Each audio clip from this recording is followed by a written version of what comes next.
This week, America marks 250 years since the signing of the Declaration of Independence, and to celebrate the milestone, the Smithsonian is launching new exhibitions and events that explore our nation's past, present, and our future. So joining us this morning is Smithsonian Secretary Lonnie G. Bunch III. Thank you, sir, for joining us. It's great to have you on. So tell us about this big celebration and what you guys are doing to really commemorate this milestone for America.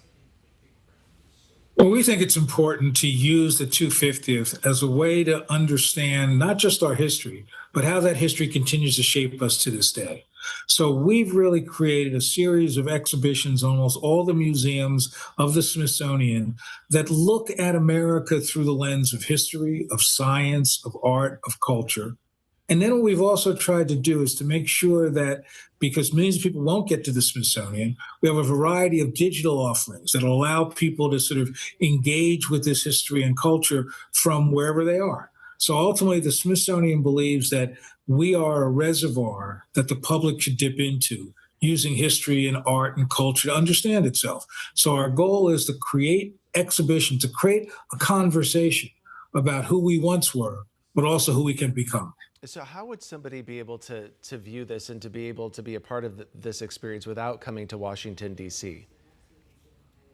There's something called My Smithsonian that has been launched for the 250th that allows the public to access our collections, access our exhibitions, to basically let us know what you're interested in. So therefore, that's a way to do it. And then there are always different educational opportunities that you can go online and that support teachers and parents, et cetera. So the key for us is that to recognize that millions and millions and millions of people will come to Washington, but millions more will access us via the digital world. And that's what our commitment has, to make sure everybody, no matter where they are, get to enjoy the wonders and collections of the Smithsonian.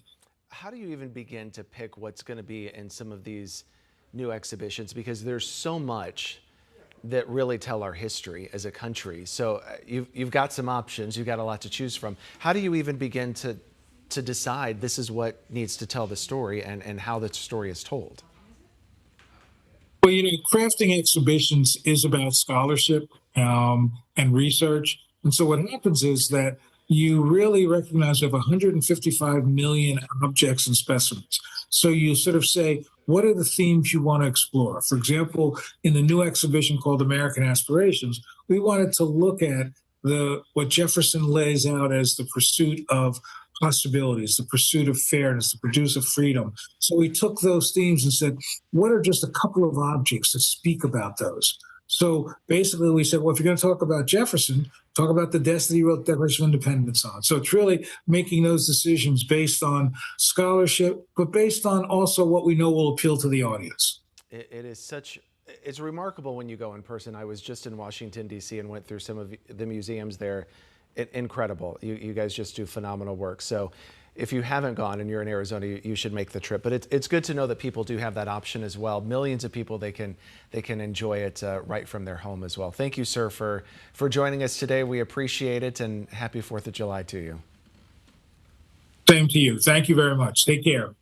So as America approaches its 250th birthday, we are celebrating everyday people making a big difference through our Red, White, and You series. So if you know someone making a big difference, you can scan that QR code right there on your screen. You can also email us at 12news.com, or I should say connect at 12news.com.